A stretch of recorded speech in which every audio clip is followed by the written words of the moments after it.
Bismillahirrahmanirrahim. Assalamualaikum warahmatullahi wabarakatuh. Innal hamdalillahi nahmaduhu wa nasta'inuhu wa nastaghfiruh wa na'udzu billahi min shururi anfusina wa min sayyiati a'malina. May yahdihillahu fala mudilla lahu wa may yudlil fala hadiya lahu. Asyhadu an la ilaha illallah wahdahu la syarika lahu wa asyhadu anna Muhammadan abduhu wa rasuluhu la nabiyya wa la rasula ba'da, amma ba'd.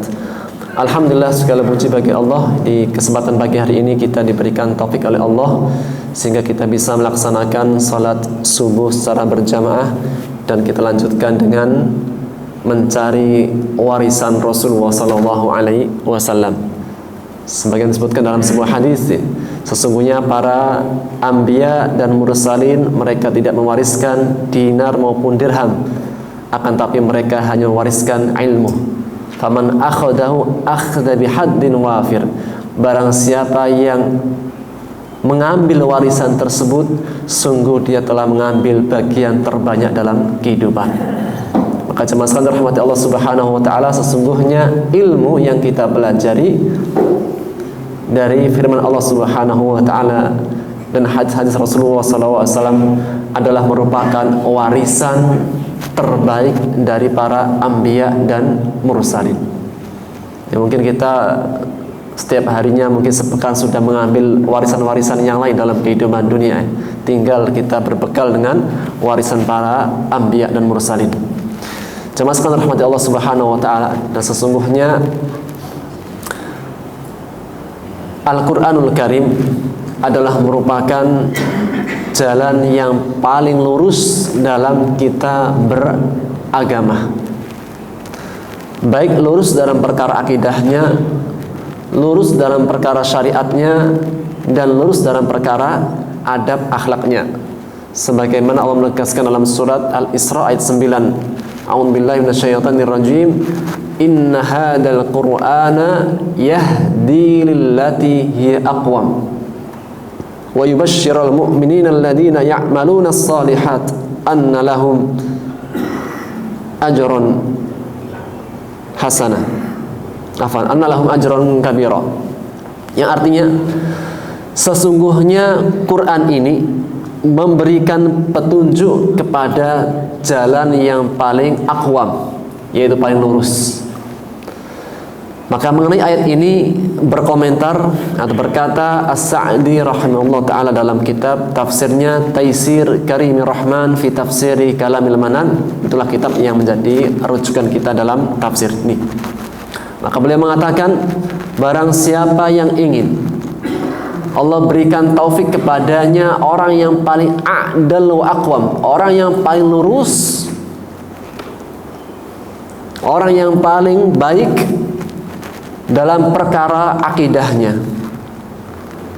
syariatnya, dan akhlaknya, hendaknya dia menempuh Al-Quran ini. Hendaknya ia mengambil daripada Al-Quran ini. Karena dialah seseorang mempelajari Al-Quran Karim, melainkan Allah akan memberikan taufik kepadanya untuk mendapatkan atau memiliki akidah yang paling lurus, syariat yang paling lurus, dan adab yang paling lurus. Jamaah sekalian rahmati Allah Subhanahu wa taala, pembahasan kita yaitu pada surat Al-Buruj. Dan dalam surat Al-Buruj ada kisahnya, yaitu Ashabul Ukhdud. Kisahnya sudah selesai, tinggal materinya. Maka berbicara mengenai kisah Ashabul Ukhdud yang kita bahas di 2 pekan yang lalu, akhir daripada perjuangan seorang anak pemuda yang mereka beriman kepada Allah akhirnya terbunuh. Dengan dia mensyaratkan, wahai raja, sesungguhnya engkau tidak akan bisa membunuhku sampai engkau mengatakan dengan lantang dan keras ucapan amantu birabbi hadzal ghulam. Aku beriman dengan Rabbnya anak muda ini, yaitu Allah Subhanahu wa ta'ala. Maka setelah ia melepaskan panahnya dan mengenai pas di kepalanya dari anak muda tersebut, setelah dia mengucapkan amantu bi rabbi hadzal ghulam, maka berimanlah seluruhnya Karena pada saat itu semua masyarakat dikumpulkan dalam satu tempat. Yang akhir daripada kisah tersebut bahwasanya raja tersebut ya, semakin tidak beriman setelah telah nyata baginya kebenaran, hasu alaihil haq, telah jelas dan terang kebenaran, akan tapi ia tidak beriman, masih saja berbuat kedurhakaan, berbuat kejahatan. Akhirnya dia membuat parit, yang parit itu adalah parit api. Maka setiap yang tidak beriman, setiap yang tidak mau menjadikan dia sebagai Tuhan, setiap mereka yang tidak mau murtad, maka dia dicampakkan, dijatuhkan ke dalam parit api tersebut. Maka satu demi satu ya, orang-orang beriman disiksa, kemudian dimasukkan ke dalam api. Sampai dalam kisahnya ya, disebutkan ada seorang ibu yang baru saja melahirkan anaknya, anak masih kecil dalam buayan. Ketika dia akan masuk ke dalam parit tersebut, dia agak kasihan, bukan kasihan terhadap dirinya, akan tapi kasihan terhadap anaknya yang baru lahir. Bagaimana anaknya yang baru lahir dia harus melewati ujian yang berat ini? Apa itu? Ujian masuk ke dalam parit api. Fataqo asad, dia kasihan sambil agak melambatkan jalan menuju parit tersebut dan sempat terhenti. Apakah dia akan ke belakang atau maju? Maka di saat dia berhenti untuk maju, maka berkatalah anak kecil yang masih dalam buayan tersebut mengatakan, "Ya ummah, isbiri fa innaki 'alal haq." Bersabarlah wahai ummah, ibundaku sayang, sesungguhnya engkau di atas kebenaran. Ini di antara keajaiban dalam kehidupan manusia, bayi kecil sudah bisa berbicara. Maka ketika mendengarkan hal demikian, langsung masuklah ibunda tersebut dan anaknya. Yang kisah daripada Ashabul Ukhdud, orang-orang beriman terkalahkan. Orang-orang beriman pada mati semuanya. Orang-orang beriman terbantai semuanya. Tapi Allah Subhanahu wa taala mengatakan dalam firman-Nya surat Al-Buruj, "Innal ladzina amanu wa 'amilus shalihat lahum jannatun tajri min tahtihal anhar. Dzalikal fawzul kabir." Sesungguhnya orang-orang beriman dan beramal soleh dalam kisah Ashabul Ukhdud khususnya, ataupun pada secara umum semua orang beriman dan beramal soleh, lahum jannatun tajri min tahtil anhar, bagi mereka surga-surga yang mengalir di bawahnya sungai-sungai. Allah mengatakan dalikal fauzul kabir, itulah kemenangan yang besar, kemenangan yang agung.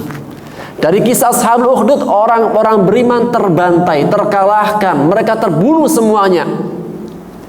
Akan tapi di mata Allah mereka bukanlah orang yang terkalahkan, mereka bukanlah orang yang tidak mendapatkan kemenangan. Tidak, Allah mengatakan dalikal fauzul kabir, justru itulah kemenangan yang besar.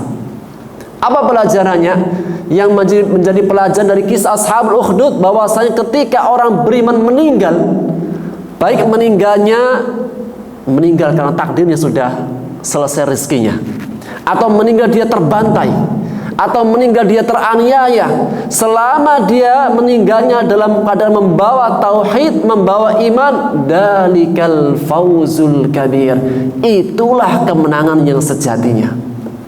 Di mata manusia terkalahkan, di mata manusia terbantai, akan tapi di mata Allah, dalam penilaian Allah, itulah yang namanya kemenangan yang besar. Ketika seorang hamba wafat, meninggal dalam keadaan membawa iman. Maka dalam kamusnya orang muslim cukup, fala tamutunna illa wa antum muslimun. Janganlah kalian mati, wafat, meninggal dunia, terkalahkan, melainkan engkau tetap menjadi seorang muslim. Selama engkau adalah muslim, mukmin, itu kemenangan yang terbesar sampai akhir hayat. Jadi tidak ada namanya dalam kamus orang beriman tidak ada namanya terkalahkan. Selama dia meninggal wafat membawa Islamnya, membawa imannya, dalikal fauzul kabir, itulah kemenangan yang besar. Hamzah radhiyallahu anhu terbunuh di perang Uhud. Mus'ab bin Umair terbunuh di perang Uhud. Terkalahkan pasukan Rasulullah SAW di perang Uhud bersama pasukannya Khalid. Akan tapi meskipun terkalahkan di mata manusia, akan tapi mereka ketika pulang menghadap Allah, mereka meninggal, mereka terbunuh syahid dengan membawa imannya kepada Allah Subhanahu wa taala. Dalikal fauzul kadir, itulah kemenangan yang terbesar. Oleh karenanya yang menjadi pokok pembahasan dari surat Al-Buruj adalah as-sabatu 'alal aqidah. Teguh pendirian, tetap tegar, istiqomah di atas akidah, di atas keimanan. Dan tidak ada nikmat yang terbesar dalam kehidupan manusia seperti nikmat rahmat Allah. Allah curahkan kepada kita nikmat iman, Islam, dan tauhid. Dan sebaliknya, jika iman, Islam, tauhidnya adalah nikmat yang terbesar, maka dalam kamusnya orang muslim, orang mukmin, bahwasanya ujian yang terbesar adalah ujian ketika menimpa iman Islamnya. Oleh karenanya dalam surat Al-Kahfi, ketika Allah menyebutkan beberapa kisah, ada berapa kisah, Pak? Surat Al-Kahfi ada 4 kisah ya? 4 kisah kan? Ini memastikan nih. Ada 4 kisah. Kisah yang pertama Ashabul Kahfi. Kisah yang kedua Sahibul Jannatain. Seseorang yang Allah berikan harta yang pada saat itu harta yang paling mewah, paling istimewa adalah Jannatain, 2 kebun. Karena zaman itu belum ada Ferrari, Pak. Jadi Pak, harta yang paling mahal itu kebun. Bukan kebun biasa, kebun kurma, dalamnya anggur, buah-buahan yang melimpah, di tengah-tengahnya ada sungainya. Sungainya mengalir terus. Dan buahnya tidak pernah kenal musim, ada terus. Apalagi kalau kebunnya di tengah padang pasir, Pak. Yang lain pada kering kerontang, ini hidup terus. Kisah yang kedua, kisah Dzulqarnain. Raja yang pernah ada di muka bumi ini, yang mengembara dari ujung timur sampai ujung barat. Dan nanti kisahnya apa? Dialah yang membuat benteng Ya'juj Ma'juj agar tidak tercampur dengan kita. Karena Ya'juj Ma'juj ini bangsa manusia, akan tapi sifatnya perusak. Kalau ada Ya'juj Ma'juj pasti ada kerusakan di situ. Sehingga apa? Dengan izin Allah dan rahmat Allah dibuatlah benteng pemisah antara kehidupan kita dengan Ya'juj Ma'juj. Yang membuat siapa? Dzulqarnain. Yang keempat kisahnya Nabi Musa dengan Khidir. Yang keempat kisah ini ujian semuanya. Kisah yang pertama Ashabul Kahfi ujian. Apa ujiannya? Agama. Kisah yang kedua adalah Sahibul Jannatain, ujian juga, fitnah. Apa itu? Harta, kekayaan. Kisah yang ketiga yaitu Dzulqarnain, ujian juga. Apa itu? Kekuasaan. Dan yang keempat Nabi Musa dengan Khidir, ujian adalah ilmu. Jadi dunia itu adalah tempatnya ujian. Allah mengatakan inna ja'alna ma'alal ardi zinatan lahum linabluwahum ayyuhum ahsanu amala. Kami jadikan segala sesuatu yang ada di muka bumi ini zina, perhiasan. Gimana, Pak? Ada apa dalam kehidupan dunia, Pak? Perhiasan dunia, Pak? Kalau racun dunia kan tahu kita kan. Perhiasan dunia apa? Banyak macam-macamnya. Anak, istri, wanita, harta, mall, ya Bu? Ya Bu, mall. Kemudian tempat-tempat rekreasi. Banyak. Maka semuanya adalah ujian untuk menguji kalian siapakah yang paling baik amalannya. Kehidupan dunia adalah ujian. Maka keempat kisah tersebut semua adalah ujian. Dan Allah pertama kali kisahkan Ashabul Kahfi. Kenapa? Karena ujiannya paling berat. Apa itu? Ujian yang menimpa agama. Oleh karenanya ketika kita mengatakan apa? Wala taj'al musibatana fi dinina. Ya Allah, jangan jadikan musibahku, fitnah, ujianku dalam perkara agamaku.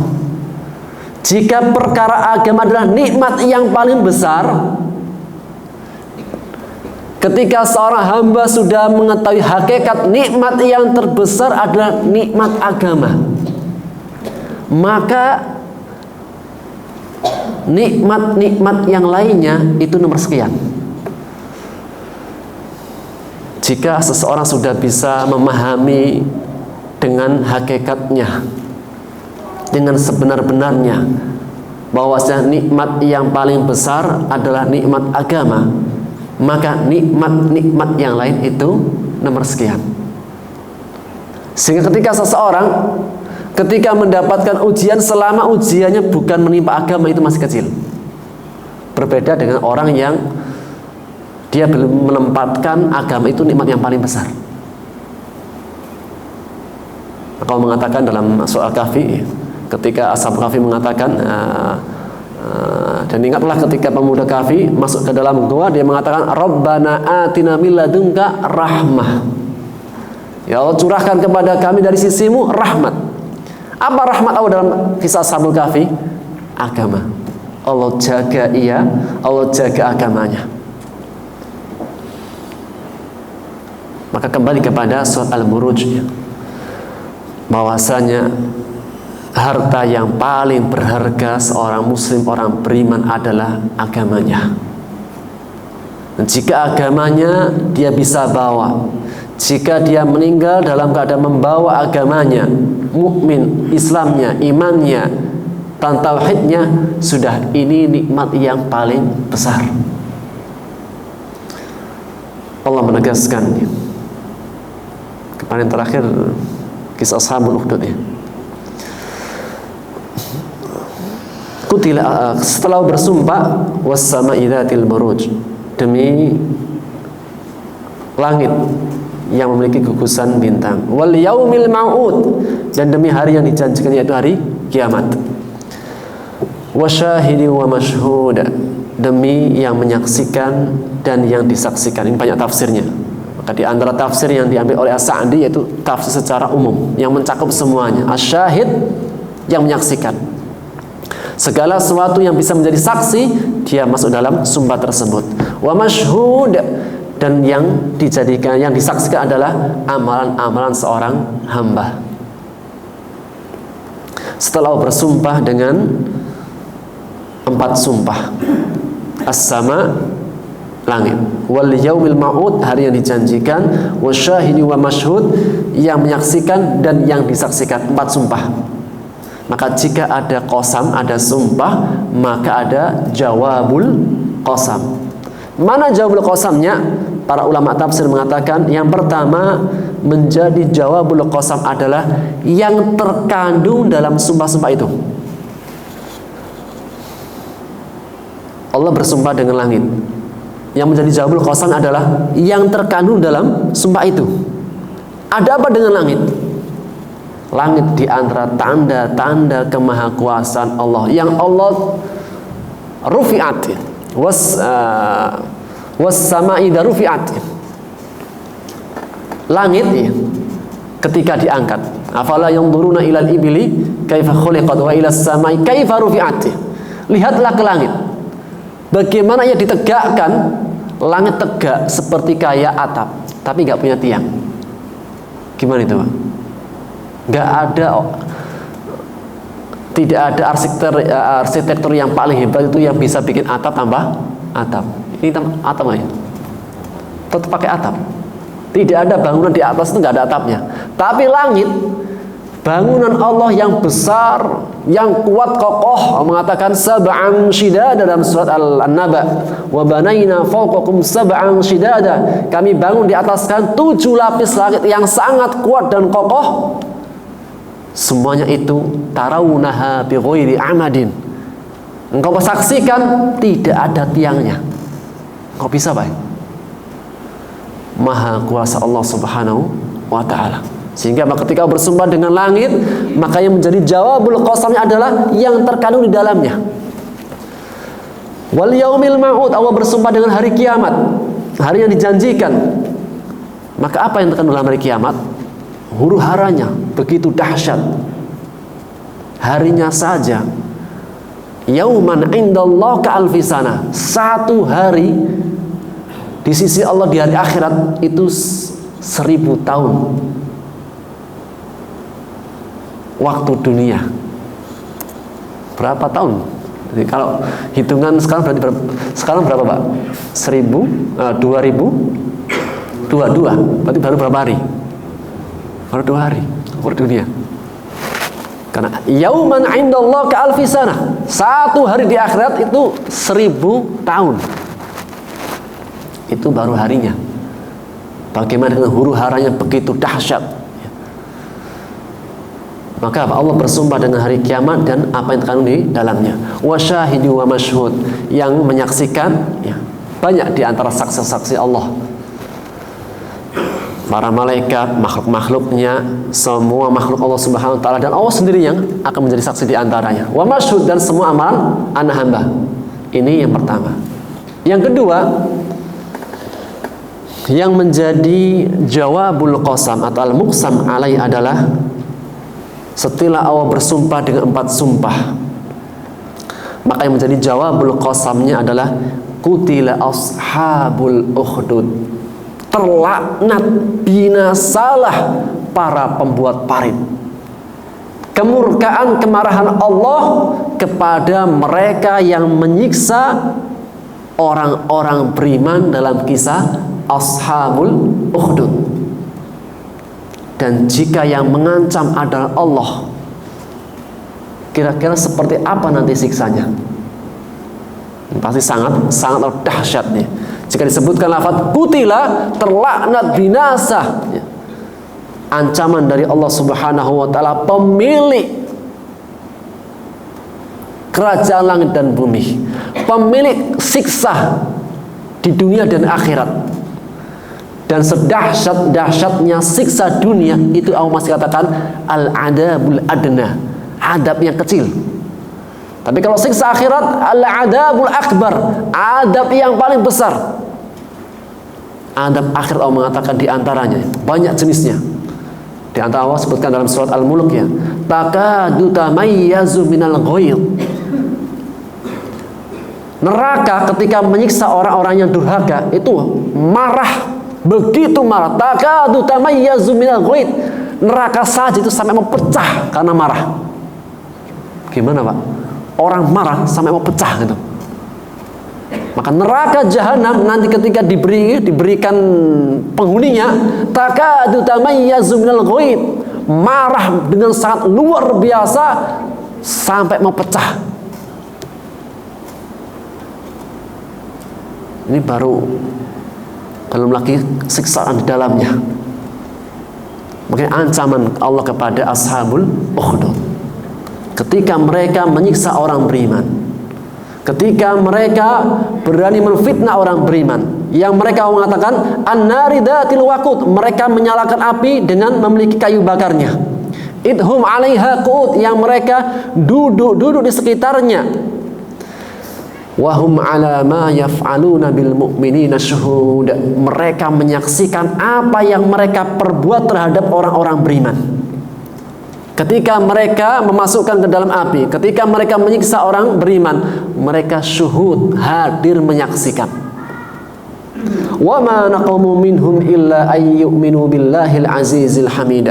Dan tidaklah mereka menyiksa, mengadab orang-orang beriman, sebabnya karena orang-orang beriman, hamba-hamba Allah, mereka yu'minu billahil azizil hamid. Mereka beriman kepada Allah yang maha perkasa lagi maha terpuji. Allah Subhanahu wa ta'ala mengancam kepada ashabul ukhdud, meskipun yang memerintah adalah rajanya dan prajuritnya hanya menjalankan perintahnya, tapi Allah ratakan semuanya.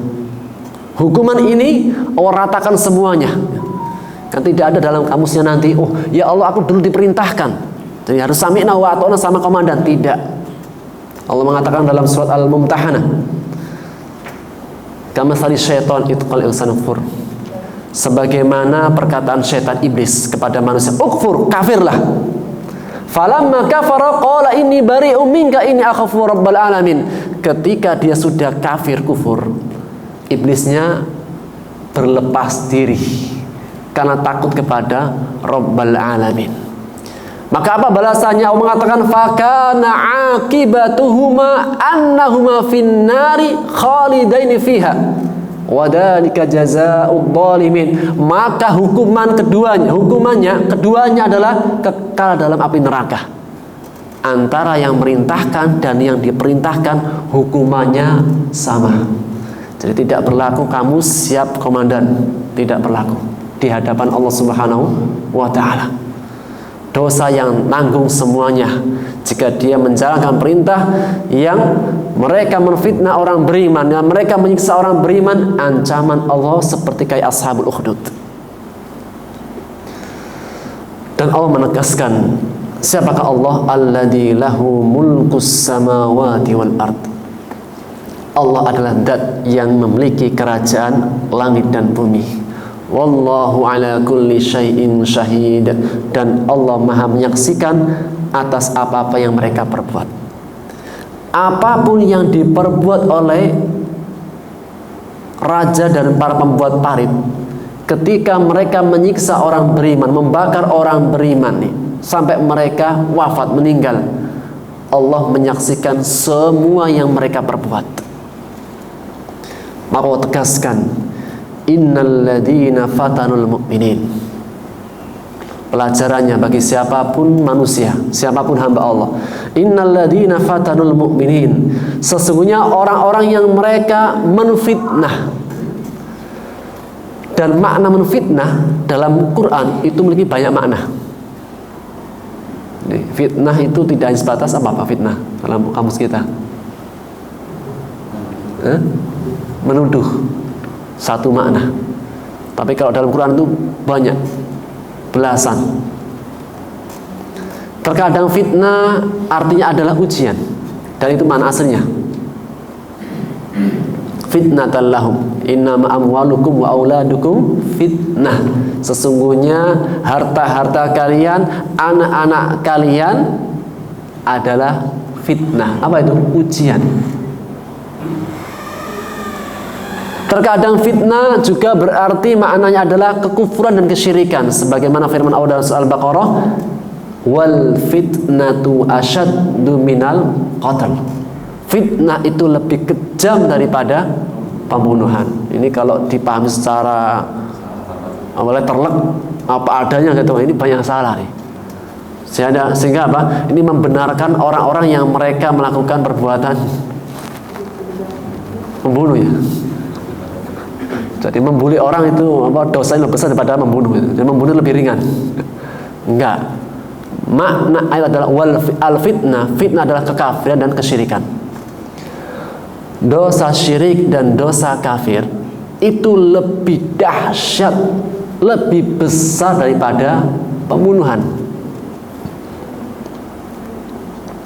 Mungkin gak orang muslim itu, ada gak orang muslim itu membunuh? Ada kan? Kalau banyak jangan. Ada gitu. Ya, orang muslim membunuh gitu, fasik, tapi dia masih punya keimanan. Maka jika dia masih ada iman di dalam hatinya, dia tetap akan Allah hajar dia, hukum dia dengan naru jahannam, neraka jahannam. Tapi apa? Masih ada sedikit jaminan dia akan masuk surga selama dia punya iman. Tapi ya kekal lamanya luar biasa. Luar biasa lamanya. Karena satu hari aja 1000 tahun. Dan neraka jahanam itu neraka yang paling dahsyat.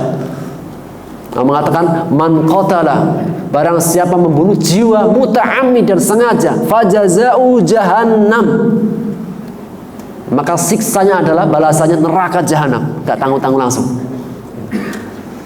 Akan tapi selama dia memiliki iman masih ada sedikit jaminan. Tapi neraka jahanam.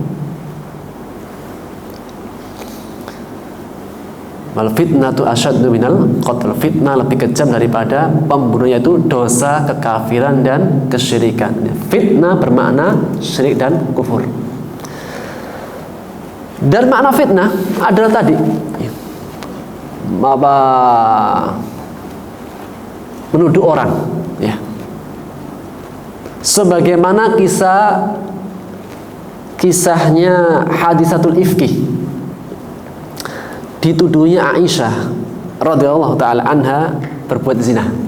Ini menjadi sebab asbabun nuzul turunnya surat An-Nur ayat 1 sampai 10.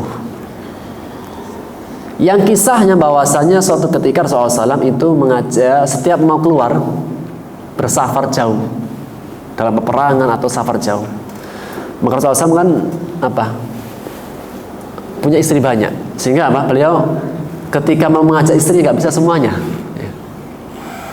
Kalau sekarang mobilnya nggak muat kan, masing-masing punya anak gitu, atau motornya satu gitu. Maka pakai undian. Pas pada saat itu yang keluar adalah namanya Aisyah, sehingga Aisyah yang diajak. Dan Aisyah pada waktu itu masih ramping, jadi kalau dia itu masuk ke dalam, naik di atas kendaraan itu kayak nggak terasa bebannya. Kan orang kalau kurus kan gitu, naik motor itu kayak nggak ada bebannya. Sehingga dalam perjalanannya ketika Aisyah masuk ke dalam sebuah gerobak lah gitu, di atas onta. Ketika sudah pulang dari peperangan, ya singgah dalam satu tempat. Ternyata Aisyah turun melakukan sebuah hajat. Dan para sahabat nggak tahu ternyata Aisyah masih di luar. Akhirnya rombongan jalan berlalu, ternyata Aisyah masih tertinggal di tempat yang tadi. Qadarullah, dengan izin Allah, pasti ada hikmahnya. Singkat cerita ya, ada juga seorang sahabat, kalau nggak salah Sufyan, Abu Sufyan, yang dia itu qadarullah juga tertinggal. Ketika tertinggal di belakang, dia menyusul, ternyata di tempat yang tadi dilewati ada seorang perempuan. Ketika mendekat dia langsung paham, ini Aisyah. Kenapa? Karena Abu Sufyan dulunya tahu istilahnya dulu siapa di Aisyah sebelum menikah dengan Rasulullah SAW. Akhirnya singkat cerita, diantarlah oleh Abu Sufyan dengan naik onta. Sesampainya di kota Madinah, pada heboh.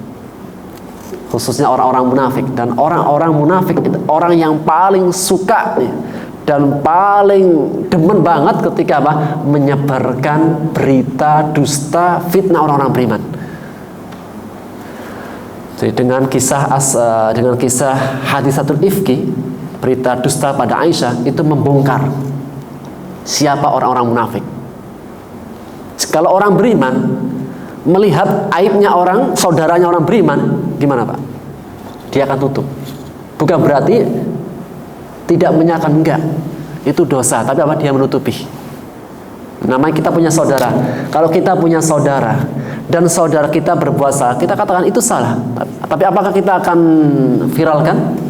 Enggak, kita tutupi aibnya.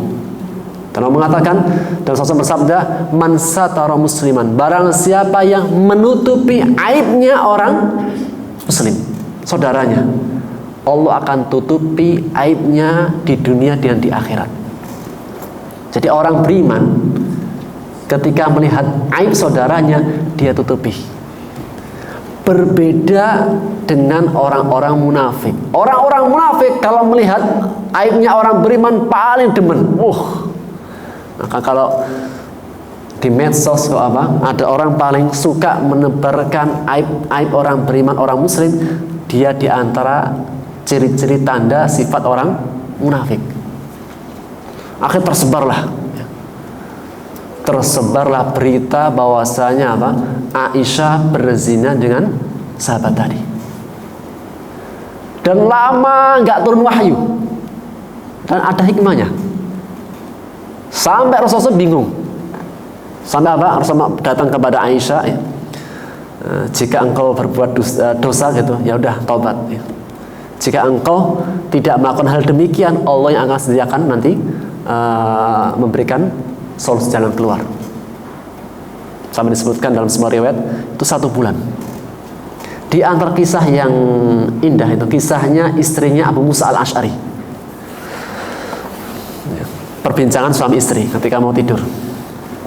Beritanya heboh di kota Madinah. Maka Abu Musa al-Ash'ari itu antara namanya isu kan. Namanya isu itu kadang kebawa gitu. Maka istrinya bertanya sebelum tidur, "Ya Abu Musa al-Ash'ari, aku ini istrimu, dan engkau sudah lama menikah denganku dan tahu sifat-sifatku dari A sampai Z. Mungkin gak sekelas aku nih, selevelku nih, berselingkuh dengan orang lain atau berzina?" Qala ma'adallah. Gak mungkin. Saya tahu sifat-sifat kata istri saya tahu. Kata Abu Musa al-Ash'ari. Maka berkata istrinya, "Jika selevel aku saja gak mungkin selingkuh atau yang lainnya, bagaimana dengan levelnya Aisyah?" Ini pernyataan siapa? Istrinya Abu Musa al-Ash'ari kepada suaminya. Dan Allah mengatakan mengenai kisah berita dusta daripada yang tersebar mengenai Aisyah. Allah mengatakan ketika turunkan surat An-Nur. Ini masih menyangkut dengan ayat tadi, innalladzina fatanul mu'minin. Sesungguhnya orang-orang yang memfitnah, derajat fitnah yang paling kecil saja Allah mengatakan dalam kisah Aisyah radhiyallahu taala anha dalam surat An-Nur ayat 15. Ittalaqawnahu bi alsinatikum wa taquluna bi afwahikum ma laysa lakum bihi ilm. Kalian menerima berita bohong itu dari lisan ke lisan. Ya, namanya fitnah kan gitu, Pak. Dari kita dengar kemudian kita sampaikan. Ya, gitu. Berantai gitu. Mendengar, langsung dikabarkan. Kabar berantai. Sekarang lebih heboh lagi, medsos. Lebih cepat lagi. Maka mengatakan, kalian menerima berita bohong itu dan kalian menyampaikannya dari mulut ke mulut. Dan kalian mengatakannya dari mulut ke mulut. Allah mengatakan, ma laisa lakum bi'ilm, yang kalian tidak punya ilmunya.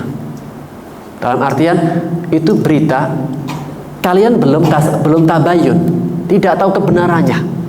Maka sikap yang benar seharusnya ketika kita menerima informasi yang belum jelas, tabayun.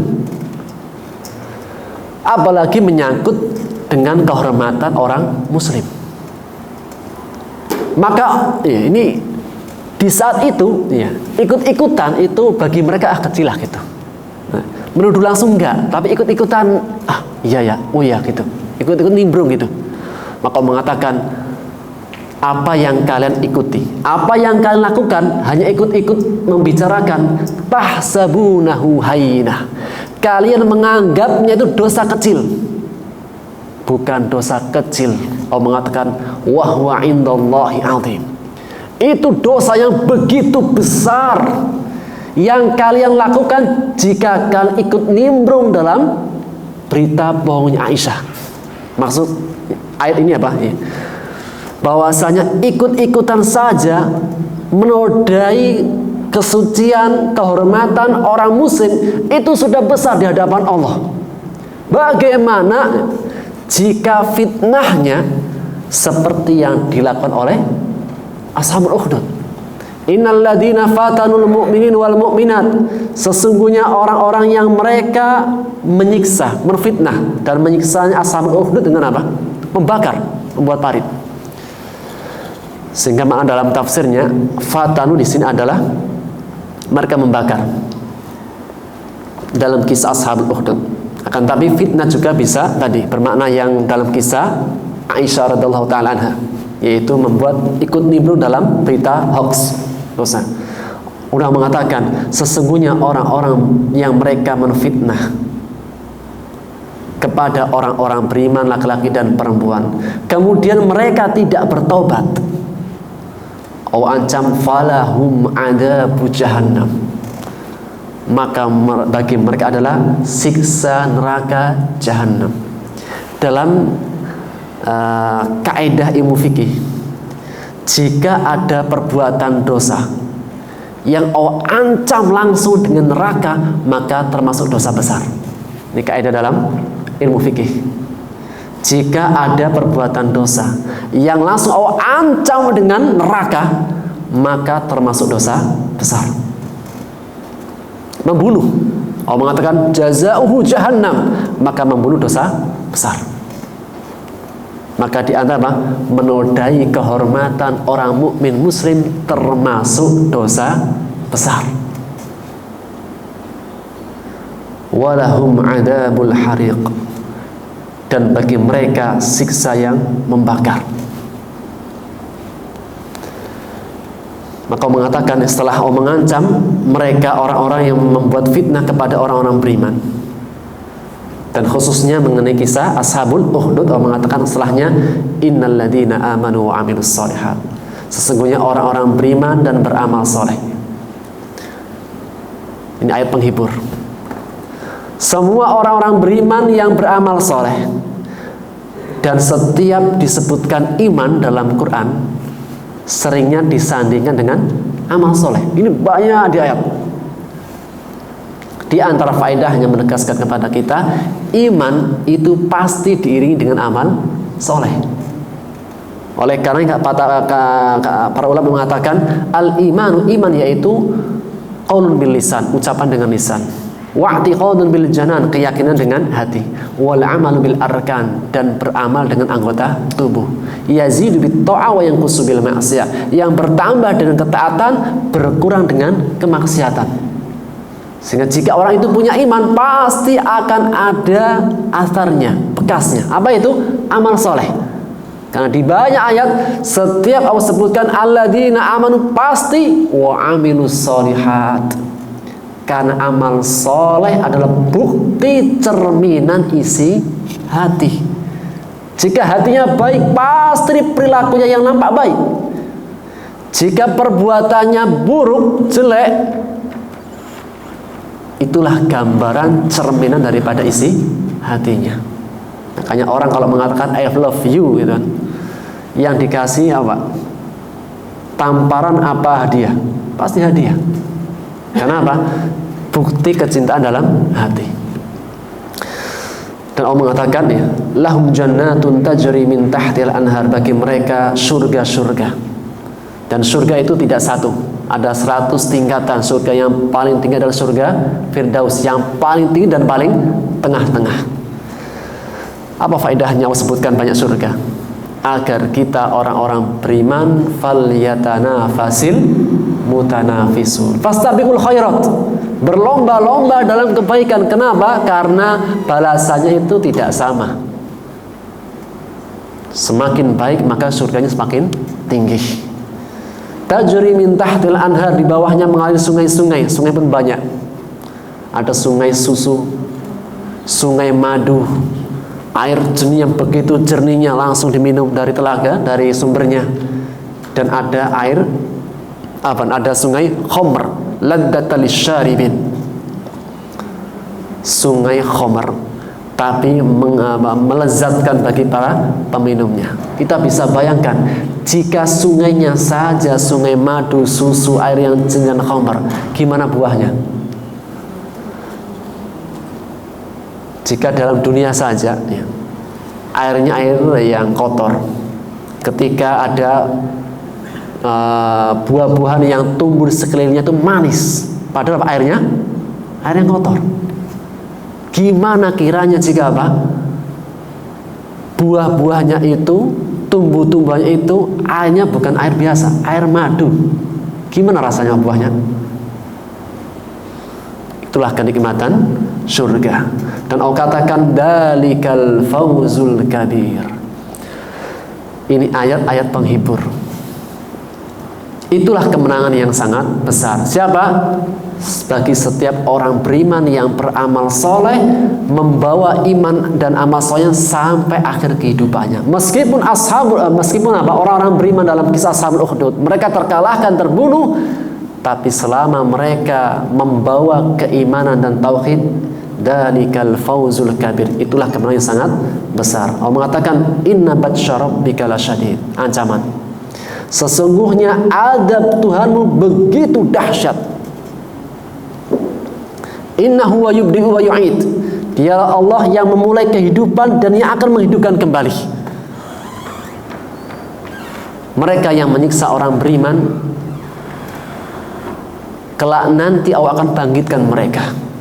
Dan orang beriman disiksa, orang beriman yang mereka telah beramal soleh, bagi mereka ada hari kebangkitan, ada hari perjanjian dengan Allah, perjumpaan dengan Allah Subhanahu wa taala. Dan ini di antara bentuk keadilan Allah. Manakah yang lebih menggembirakan orang-orang berbuat baik? Setelah hidup mati selesai, atau hidup mati dan ada hari kebangkitan? Pasti orang-orang yang berakal orang-orang yang mereka berbuat baik mengharapkan adanya hari kebangkitan. Sehingga agama yang paling logika banget itu Islam. Kenapa? Memotivasi untuk orang berbuat baik. Orang berbuat baik tidak hanya balasannya di dunia, tapi apa? Akan ada hari kebangkitan, hari perjumpaan dengan Allah Subhanahu wa taala. Berbeda dengan imannya, keyakinannya orang-orang musyrik. Apa keyakinan orang musyrik? Mereka tidak beriman dengan adanya hari kebangkitan. Jadi kalau hitung-hitungan secara motivasi itu, manakah yang punya motivasi yang sangat kuat untuk berbuat baik? Orang beriman.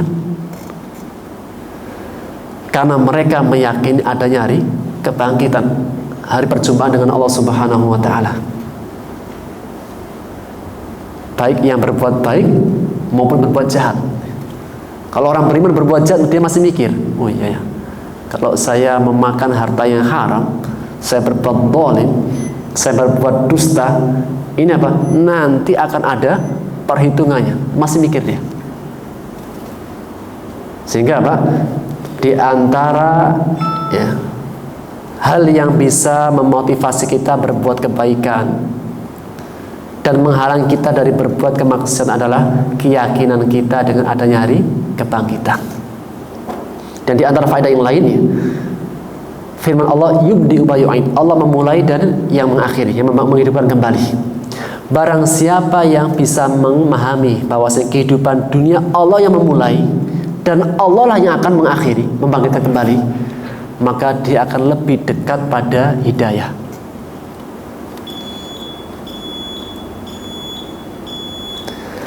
Wa huwal ghafurul wadud, dan dia Allah Maha Pengampun lagi Maha Penyayang. Al-wadud dari kata mawaddah. Apa itu mawaddah? Cinta. Allah Subhanahu wa ta'ala setelah mengancam mereka yang menyiksa orang beriman dalam kisah Ashabul Ukhdud, Allah masih mengatakan wa huwal ghafurul wadud. Dia Maha Pengampun lagi Maha Penyayang. Innal ladzina fatal mu'mina wal mu'minat tsumma lam yatubu.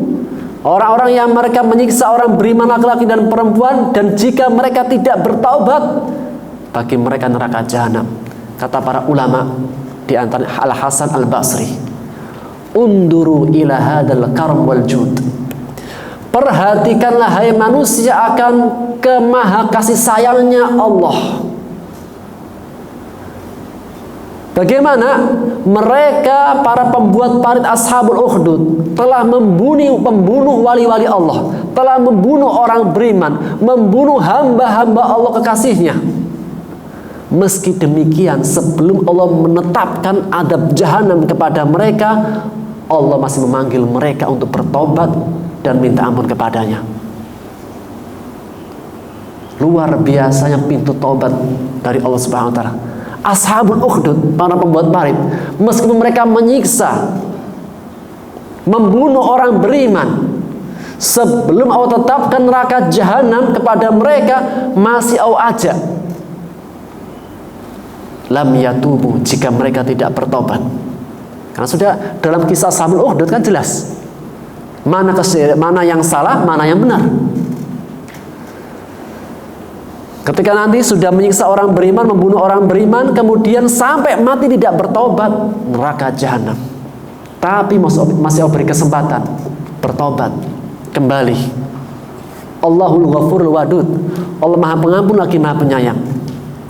Dan Allah Subhanahu wa taala zat yang lebih gembira dengan taubatnya seorang hamba, melebihi kegembiraannya kepada seseorang yang dia suatu ketika bawa onta dan perbekalannya di tengah padang pasir. Qadarullah, onta sama perbekalannya hilang. Dicari-cari nggak ketemu di tengah padang pasir, Pak. Semakin bertambah waktu, semakin haus dan lelah. Di tengah padang pasir nggak ada siapa-siapa. Akhirnya apa? Si hamba tadi putus asa. Kayaknya saya bakal mati di tengah padang pasir ini. Ketika sudah putus asa, sudah terlentang, ya, sudah menunggu kematian, ternyata tiba-tiba onta sama perbekalannya ada di hadapan dia. Karena begitu gembiraannya, dengan gembira yang luar biasa, sampai dia mengatakan, ana rabbuka wa anta abduk. Ya Allah, aku ini Tuhanmu dan engkau ya Allah adalah hambaku. Maksudnya apa? Ini karena gembiranya luar biasa sampai salah ucap. Sampai dia mengatakan, aku Tuhanmu dan engkau adalah hambaku ya Allah. Allah mengatakan, Allah lebih gembira lagi dengan taubatnya seorang hamba, melebihi kegembiraannya orang tadi. Seperti apa kegembiraan Allah? Maka apa? Pintu taubat masih terbuka. Bagaimanapun dosa seorang hamba, selama dia masih punya umur, pintu taubat terbuka. Selama nyawa masih belum sampai pada kerongkongan, matahari belum terbit dari barat, masih terbuka pintu taubat. Allah mengampuni semuanya dosa-dosa yang ada. Dan Allah sebutkan Al-Ghafurul Wadud, Allah Maha Pengampun lagi Maha mencintai, menyayangi. Biasanya manusia kalau ada A sama si B bertengkar, siapa?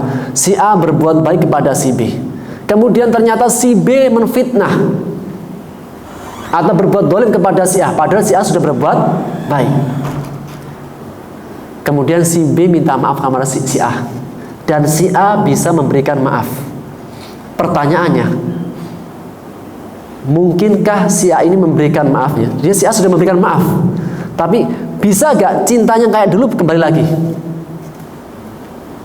Ya, kalau manusia biasa, dulu sudah saya baik-baikin, ternyata bikin fitnah, ternyata mendolimi saya. Meskipun dia sudah minta maaf dan saya sudah maafkan, manusia biasanya ya sudah gak seperti kayak kemarin. Tapi Allah Subhanahu enggak. Allah Subhanahu wa mengatakan Al-Ghafurul Wadud, Maha Pengampun lagi Maha Penyayang. Selama dia minta ampun, langsung mendapatkan cintanya Allah. Inilah bedanya antara manusia dengan Allah Subhanahu wa taala. Ketika ada seorang pendosa kemudian kembali kepada Allah, Allah langsung mencintai. Allah ampuni dosa-dosanya dan langsung Allah cintai. Tidak seperti cintanya manusia, ketika dia sudah minta maaf maka cintanya tidak seperti awal dulu. Allahul Ghafurul Wadud. Dan di antara faedah yang lain bahwasanya Allah Subhanahu wa taala sejatinya sebenarnya tidak kuasa menyiksa hambanya. Kapan hambanya akan disiksa? Jika sudah kebangetan. Makanya dalam kebaikan itu gak sebanding. Jika dia berbuat kebaikan 10 kali lipat. Jika dia berbuat dosa hanya 1. Jadi kalau ditimbang-timbang antar kebaikan sama keburukan pasti gak sebanding, pasti berat kebaikan. Tapi jika nanti dalam timbangan kok lebih berat dosanya, berarti apa? Dosanya sudah keterlaluan. Ayat setelahnya Allah mengatakan Dzul Arsyil Majid, Allah pemilik arsy yang maha mulia. Fa'alul lima yurid, Allah maha berbuat terhadap apa-apa yang Allah kehendaki. Hal ataka hadisul junud, sudahkah datang kepadamu berita tentang bala tentara? Siapa mereka? Fir'aun wa Samud, Fir'aun dan Samud. Fir'aun dalam kisahnya Nabi Musa alaihissalam, adapun Samud dalam kisahnya Nabi Saleh alaihissalam. Balil ladina kafaru fi taqdib, bahkan orang-orang kafir mereka senantiasa dalam kedustaan. Allah mengatakan orang-orang kafir dalam kedustaan. Dalam artinya apa? Bahwasanya orang-orang kafir sejatinya kalau mereka membaca ayat-ayat Allah, mereka sudah terkalahkan. Apa yang mereka yakini, apa yang mereka duragai, itu mengalahkan sejatinya hujjah atas mereka. Hujjah Allah sudah begitu jelas, sehingga tidak ada lagi alasan-alasan nanti pada hari kiamat. Allah mengatakan Wallahu min waraihim muhit, Allah meliputi diri belakang mereka. Bahwasanya pengawasan Allah tidak pernah luput dari mereka. Bal huwa Qur'anun Majid, bahkan dia yang didustakan adalah Qur'anun Majid, adalah Quran yang mulia. Apa Allah tegaskan? Fi lauhim mahfud, Quran tersebut ada dalam lauhim mahfud.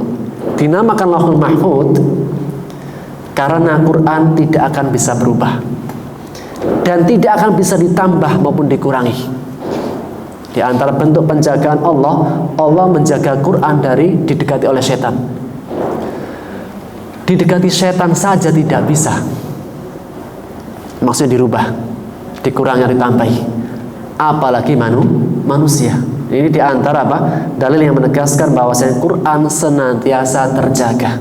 Dan kita bisa ambil faedah dari surat Al-Jin.